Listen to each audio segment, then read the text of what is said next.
সুপ্রিয় ছাত্রছাত্রীবৃন্দ, আশা করি সবাই ভালো আছো, সুস্থ আছো। আমাদের আজকের অনলাইন ক্লাসে তোমাদের স্বাগতম।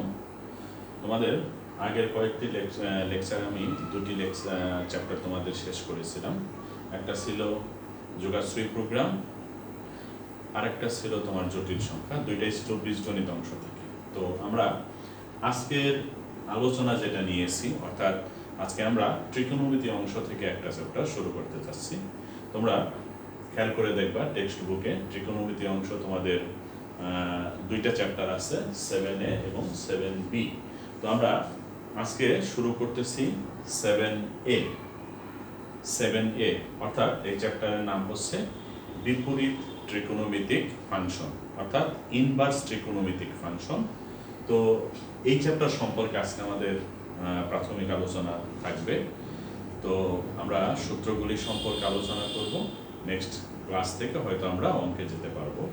তো এই ইনভার্স বা বিপরীত ত্রিকোণমিতিক ফাংশন, আমরা জানি ত্রিকোণমিতিক ফাংশন 6টা: সাইন, কস, ট্যান এবং তাদের বিপরীতগুলি, মানে সাইনের বিপরীত কোসেক, ট্যানের বিপরীত কট, কজের বিপরীৎ সেক। এই 6টাকে আমরা বলি ত্রিকোণমিতিক ফাংশন।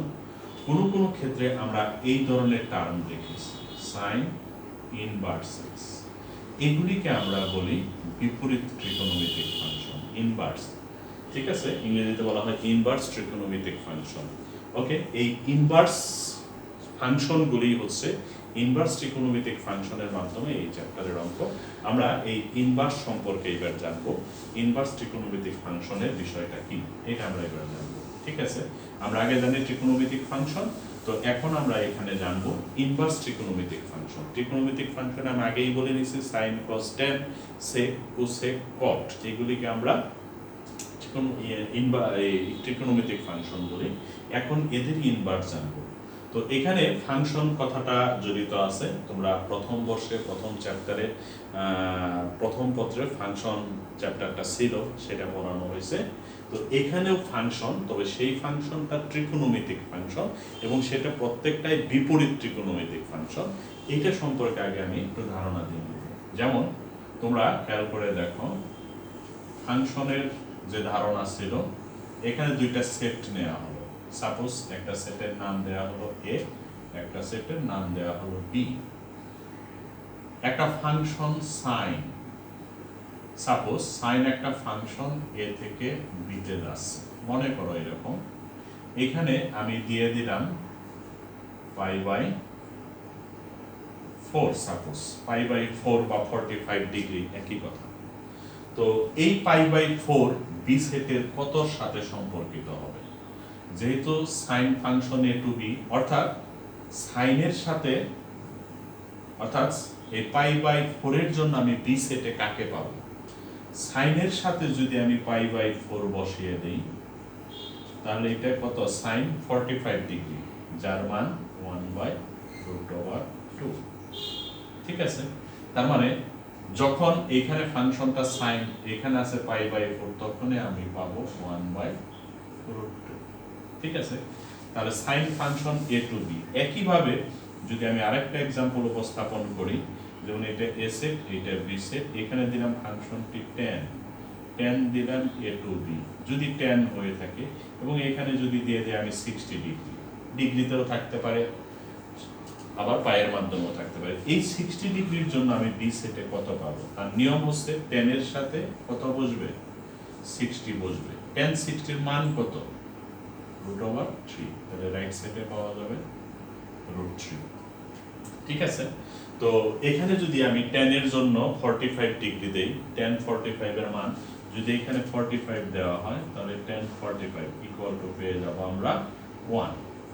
যদি এখানে দেওয়া হয় 30 ডিগ্রি, যেহেতু এটা ট্যান, তখন দেখবো আমরা ট্যান 30 এর মান কত, সেটার মান হচ্ছে 1/√3, তখন এটার মান হয়ে যাবে 1/√3। ওকে, এগুলো হচ্ছে ত্রিকোণমিতিক ফাংশন, যে এখানে ট্যান এর সাথে একটা কোণ বসতেছে, 60 বসলে পাওয়া যাবে √3, 30 বসলে পাওয়া যাবে 1/√3। এখানে আমরা যে এক্সাম্পলটা গ্রহণ করেছি, এখানে সাইনের সাথে π/4 বসলে পাওয়া যায় কত? অর্থাৎ সাইন π/4, যার মান হচ্ছে 1/√2। ওকে, অর্থাৎ সাইনের সাথে পাই বাই 4 হলে 1/√2। এখানে যদি আমি দেই π/6 সাপোজ 30 ডিগ্রি, তখন এখানে পেয়ে যাব 1/2। এখানে যদি আমি দেই π/3, তখন এখানে পেয়ে যাব √3/2। এই হচ্ছে, অর্থাৎ সাইনের সাথে যদি π/4 হয় কতর সাথে সম্পর্কিত হবে 1/√2, sine function a to b। কিন্তু আমরা পড়তেছি এই চ্যাপ্টারে কি বিপরীত ত্রিকোণমিতিক ফাংশন, অর্থাৎ এ থেকে বিতে ফাংশনটা যদি এ থেকে বিতে ফাংশনটা সাইন। এখন আসো যদি আমি বি থেকে এ তে আসি, তখন তার নাম দিতে হবে কিন্তু sine inverse function B to A. Okay, তাহলে সাইন ইনভার্স এ থেকে বি তে সাইন হয়ে থাকলে বি থেকে এ তে হয়ে যাবে সাইনের বিপরীত সাইন ইনভার্স, তখন function B to A, B set থেকে এ সেটে আসতেছে। ঠিক আছে, এখন আসো তাহলে সাইন ইনভার্সের সাথে কত বসতেছে? সাইন ইনভার্স কোথা থেকে আসতেছে? বি থেকে, তাহলে কত বসবে? 1/√2। অথবা এখানে দেখি আমি সাইন ইনভার্স 1/√2 ইকুয়াল টু π/4। এটাই হচ্ছে তোমার ইনভার্স ত্রিকোণমিতিক ফাংশন।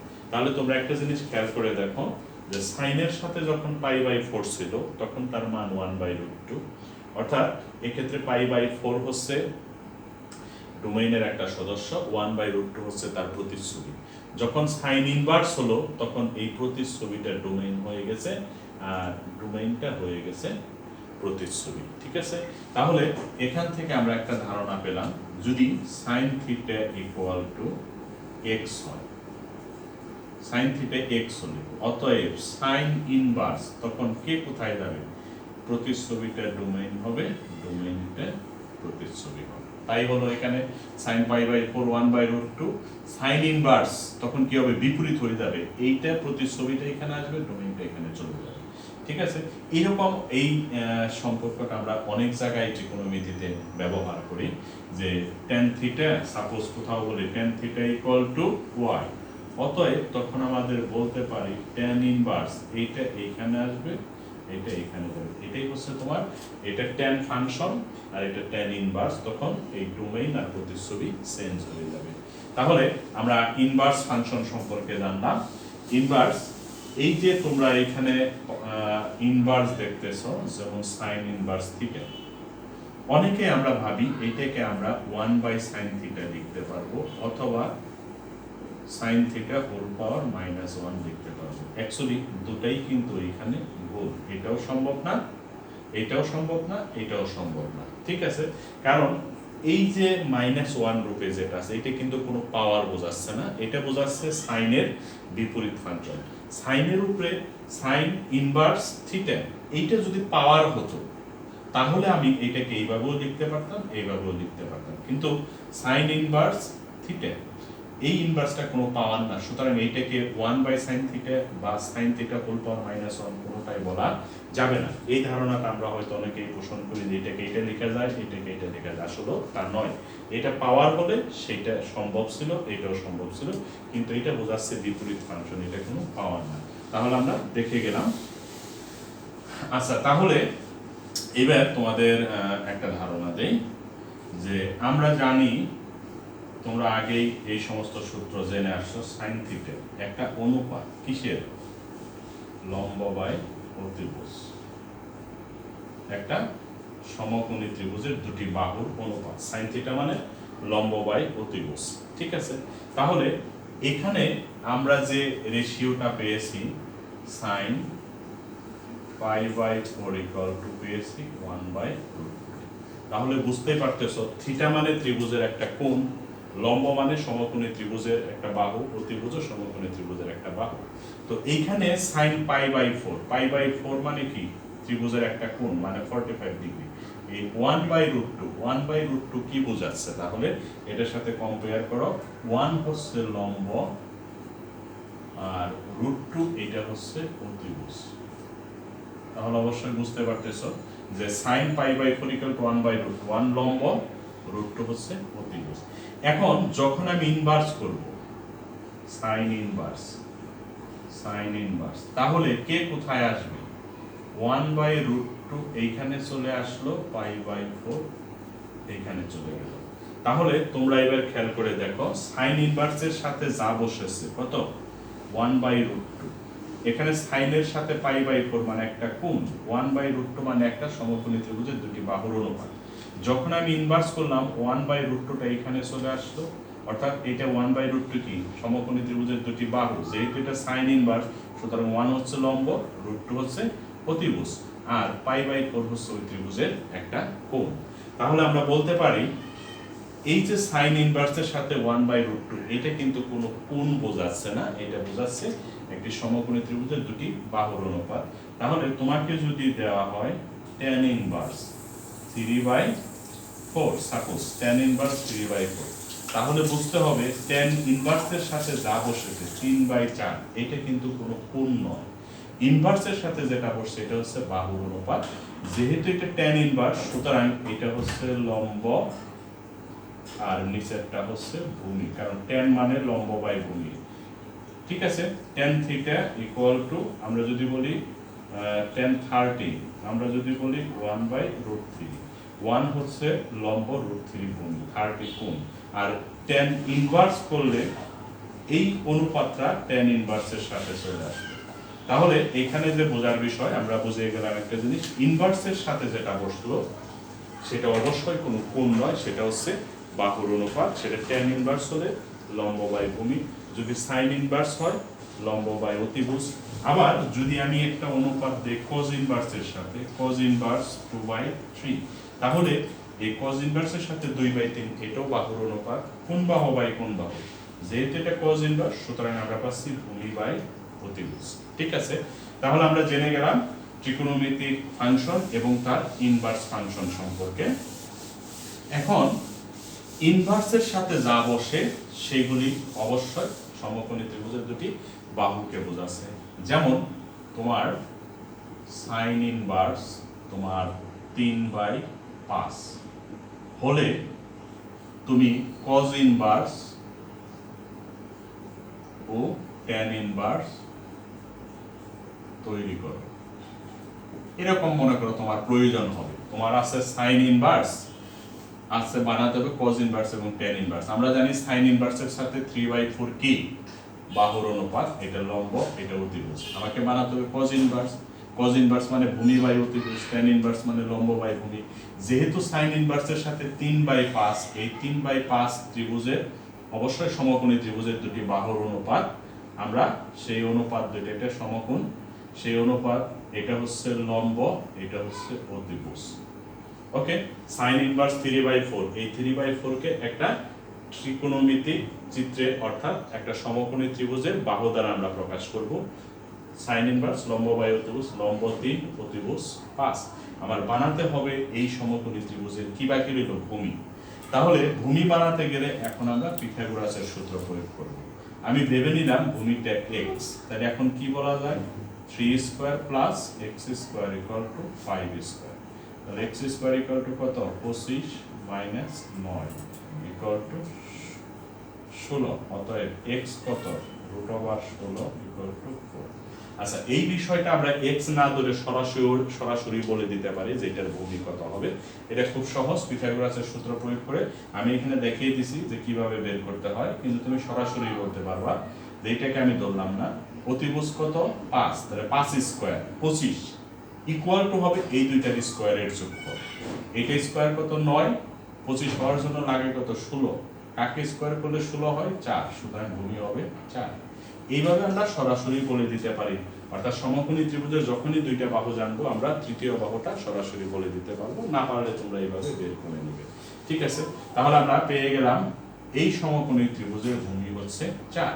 এখন তুমি যে কোনো ইনভার্সই বানাইতে পারবা, অর্থাৎ cos ইনভার্স কি বলবা ভূমি বাই অতিভুজ, tan ইনভার্স কি বলবা লম্ব বাই ভূমি। ঠিক আছে, তাহলে আমরা যে কোনো ইনভার্স থাকলে আমরা অন্য যে কোনো ইনভার্স বানাতে পারবো। আর আরেকটা বিষয়, যদি cos ইনভার্স 4/5 হয়, cos ইনভার্সের উল্টা কি sec ইনভার্স কি হবে, cos ইনভার্স মানে ভূমি বাই অতিভুজ, sec ইনভার্স কি হবে অতিভুজ, এটার উল্টা। tan ইনভার্সের উল্টা কি cot ইনভার্স, তাহলে cot ইনভার্স কি হবে এটার উল্টা 4/3। সুতরাং আমি যদি সাইন ইনভার্স জানি তাহলে তাকে উল্টে দিলে আমি কোসেক ইনভার্স পাবো, কজ ইনভার্স জানলে তাকে উল্টে দিলে সেক ইনভার্স, ট্যান ইনভার্স জানলে তাকে উল্টে দিলে কট ইনভার্স। তাহলে যে কোনো ইনভার্সকে আমরা পরিবর্তন করে অন্য যে কোনো ইনভার্সে ট্রান্সফার করতে পারবো। যেমন তোমার কোথাও দেওয়া আছে সেক ইনভার্স 9/7, সাপোজ এটা দেওয়া আছে সেক ইনভার্স 9/7। তো এইটা হলে তুমি অন্য ইনভার্স বানাবা, তুমি বানাবা সাইন ইনভার্স কত হয়, তুমি বানাবা ট্যান ইনভার্স কত আসবে। তখন তোমাকে একটা সমকোণী ত্রিভুজের চিত্র আঁকতে হবে। যেহেতু এটা সেক ইনভার্স, সেক মানে কোন বাহু বাই কোন বাহু, সেক মানে কজের উল্টা, ভূমি বাই অতিভুজ কস, তাহলে সেক হবে অতিভুজ বাই ভূমি, তাহলে অতিভুজ নয় ভূমি 7। ঠিক আছে, তাহলে বাকি রইল কোন বাহুটা তোমার, বাকি রইল লম্ব।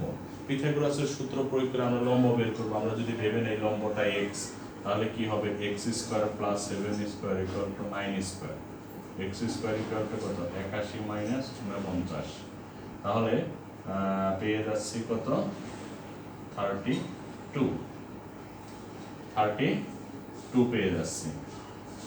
তাহলে x কত, √32। তাহলে পেয়ে গেলাম আমরা √32। এখন তুমি বানাতে পারবা, অতএব আমরা যদি বলি সাইন ইনভার্স, তাহলে কত হবে, লম্ব বাই অতিভুজ √32/9। তারপরে বানাতে হবে ট্যান ইনভার্স কি বলবো, লম্ব বাই ভূমি √32/7। যে কোনো ইনভার্স, সাইন ইনভার্স যদি এইটা হয়, কোসেক ইনভার্স আমরা সরাসরি বলে দিতে পারবো এটার উল্টা 9/√32 এরকম।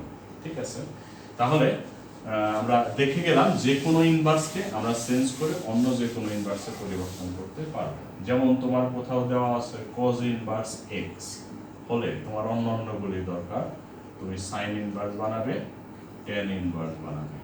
তাহলে cos ইনভার্স মানে কি, ভূমি বাই অতিভুজ, ভূমি ভাগ অতিভুজ, ভূমি হচ্ছে x ভাগ অতিভুজ 1। তাহলে তোমার বাকি রইল কি, লম্ব। এই লম্বটা তোমার পিথাগোরাসের সূত্র দিয়ে প্রয়োগ করতে হবে। আমি সরাসরি রেখে দিলাম, এখানে লম্ব হবে √1 - x²। এই দুইটার স্কোয়ার করে যোগ করলে এটার স্কোয়ারের সমান হবে। এখন তুমি যে কোনো ইনভার্স, সাইন ইনভার্স বলবা কি হবে, লম্ব বাই অতিভুজ, লম্ব হচ্ছে √1 - x² ভাগ অতিভুজ 1। ট্যান ইনভার্স বলবা কি হবে, লম্ব বাই ভূমি √1 - x² ভাগ ভূমি x। এরকম যে কোনো ইনভার্স থাকলে আমরা অন্য যে কোনো ইনভার্সে ট্রান্সফার করতে পারবো। ঠিক আছে, তাহলে এই পরিবর্তনগুলি আমরা এখানে দেখে নিলাম। এখন আমরা অন্য একটা সূত্রে যাব, সেটা হচ্ছে এখানকার প্রথম যে সূত্রটা আসবে সেটা হলো যেমন সাইন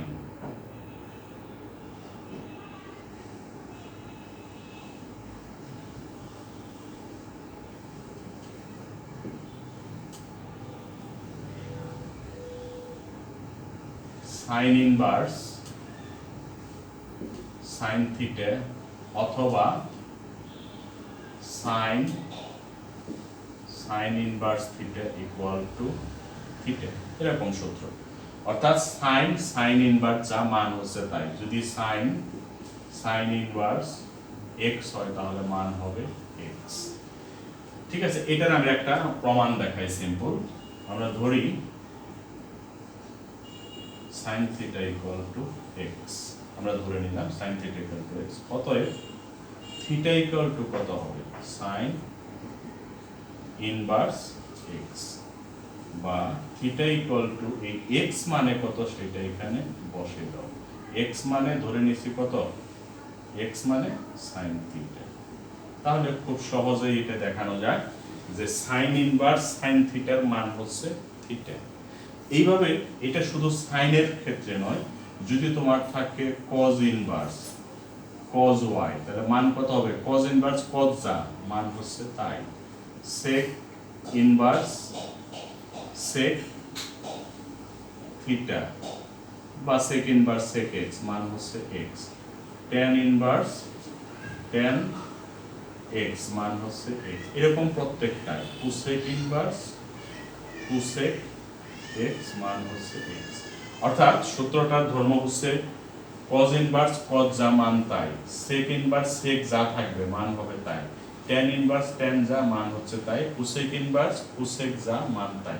অর্থাৎ কোথাও যদি তুমি দেখো tan ইনভার্স tan 3/5 আছে, তুমি লিখে দিতে পারো 3/5।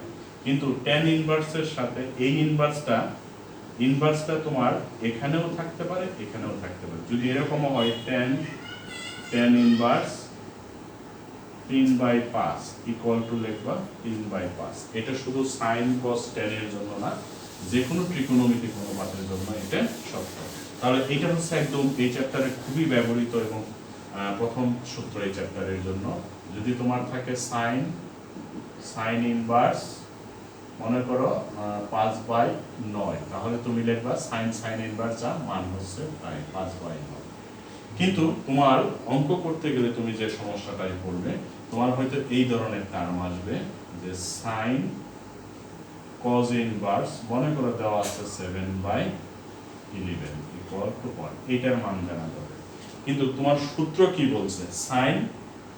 sin ইনভার্স যা, অর্থাৎ sin ইনভার্স যা মান হবে তাই। sin এর সাথে sin ইনভার্স প্রয়োজন, tan এর সাথে tan ইনভার্স প্রয়োজন, sec এর সাথে sec ইনভার্স। কিন্তু এখানে sin এর সাথে কি আছে? cos inverse. তোমার এই cos ইনভার্সকে তাহলে এখন আমার পরিবর্তন করতে হবে। cos ইনভার্সকে কিসে নিতে হবে? sin ইনভার্সে। এখানে যেটা থাকবো সেইখানে নিবে, কারণ sin ইনভার্স যা মান তাই। কিন্তু sin এর সাথে cos ইনভার্স আছে, তাহলে cos ইনভার্সকে আমরা পরিবর্তন করে sin ইনভার্সে নিব। এই পরিবর্তনগুলি কিভাবে করতে হয় সেটা আমরা অলরেডি দেখিয়ে আসছি। তো এইখানে দেখো যে আমরা কাকে চেঞ্জ করব, এখানে আমরা চেঞ্জ করব cos ইনভার্সকে। কিসে নেব? sin ইনভার্সে। cos ইনভার্স মানে কি? ভূমি বাই অতিভুজ। আচ্ছা, একটা সমকোণী ত্রিভুজের চিত্র আঁকবা। এখন তুমি পিথাগোরাসের সূত্র প্রয়োগ করে এটা লম্ব বের করবা। তাহলে এটাকে ধরে নিলাম আমি x, সরাসরি বলা যায়। তাহলে নিয়ম অনুসারে x² + 7² = 11² বা x² = কত? 121 - 49। তাহলে আমরা পাচ্ছি x² = 51 আর হলো 21, 72। x কত? √72। ঠিক আছে? আচ্ছা, তাহলে আমরা এটার লম্ব পেয়ে গেলাম √72। তাহলে এখন তুমি এটা বলো sin ইনভার্স লিখবা। sin ইনভার্স মানে কোন বাহু বাই কোন বাহু? লম্ব বাই অতিভুজ। তাহলে এটার মান কত? √72/11। ওকে, তো এই জিনিসগুলি আমার প্রতিটা অঙ্কে কাজে লাগবে। sin ইনভার্স থাকলে তাকে হয়তো tan ইনভার্সে নিতে হবে, না হয় cos ইনভার্সে নিতে হবে, বা অন্য কোনো পরিবর্তন আমার করতে হবে। এরপরে মনে করো তোমার এখানে আরেকটা পরিবর্তন আমি দেখাবো, tan², তারপরে দেওয়া আছে sin ইনভার্স মনে করো 3/5, এটা দেওয়া আছে। ঠিক আছে, এখানে আবার স্কয়ার দেওয়া আছে। তো এটার মান কত তোমার বের করা প্রয়োজন। এই স্কয়ারটাকে তুমি জাস্ট এইভাবে ভাবো, tan sin ইনভার্স 3/5, এই স্কয়ার মানে এটা হোল স্কয়ার, এখানে স্কয়ার মানে হোল স্কয়ার। তাহলে বুঝতেই পারতেছো যে আমরা পরিবর্তনটা করব কাকে? আমরা পরিবর্তন করব sin ইনভার্সকে। sin ইনভার্সকে চেঞ্জ করে কিসে নেব? যেহেতু tan আছে, tan ইনভার্সে ট্রান্সফার করব। ঠিক আছে, তাহলে sin ইনভার্সকে, এটা কোন বাহু বাই কোন বাহু? sin ইনভার্সের সাথে যেটা আছে লম্ব বাই অতিভুজ। কি বাকি রইল? ভূমি। পিথাগোরাসের সূত্র দিয়ে বের করলে ভূমি হবে 4, এটা বের করা শিখবে। এখন আমি tan কি লিখব? tan ইনভার্স কোন বাহু বাই অনুপাত কি? tan ইনভার্স মানে লম্ব বাই ভূমি, হোল স্কয়ার আছে দিয়ে গেলাম। তাহলে ভিতরের টার্ম মান কত? tan ইনভার্স এর মান তাই 3/4 হোল স্কয়ার ইকুয়াল টু 9/16। আমরা এটা মান পেয়ে গেলাম। ঠিক আছে, এটা হলো প্রথম সূত্রগুলির আমরা প্রয়োগ দেখালাম। তো এটার প্রমাণও দেখিয়ে দিছি। তাছাড়া এখানে অনেক ব্যবহৃত সূত্র আছে কয়েকটা, আমি কয়েকটা লিখে দিচ্ছি আজকে, এগুলি মুখস্থ করে ফেলবো, এটা প্রমাণ লাগবে না। tan inverse x plus tan inverse y equal to tan inverse x plus y divided by 1 minus x into y।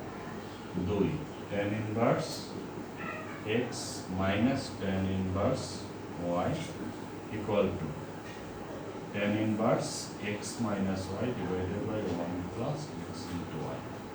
3. 2 tan inverse x equal to sin inverse 2x by 1 plus x square equal to cos inverse 1 minus x square ভাগ 1 plus x square equal to tan inverse 2x by 1 minus x square. এখানে কয়েকটা সূত্র লেখা হলো tan inverse x plus tan inverse y equal to এইটা tan inverse x minus tan inverse y হলে চিহ্নগুলি change হবে আর 2 tan inverse x থাকলে পরে সেইগুলিকে আমরা 2 tan inverse x থেকে sin inverse এ যাওয়া যায় cos inverse এ যাওয়া যায় tan inverse এ যাওয়া যায়। এই লাস্ট এই সূত্রটা আমরা কি জন্য করব? যদি tan inverse এর সামনে একটা 2 থাকে সেই 2 সরিয়ে আমরা sin inverse এ যেতে পারবো, 2 সরিয়ে আমরা cos inverse এ যেতে পারবো, 2 সরিয়ে আমরা tan inverse এ যেতে পারবো। তো আজকে এই পর্যন্তই তোমরা সূত্রগুলি মুখস্থ করবে। তোমাদের যে নিয়মগুলি বলা হলো এই পর্যন্ত তোমরা স্টাডি করবে, এই পর্যন্ত বোঝার চেষ্টা করবে।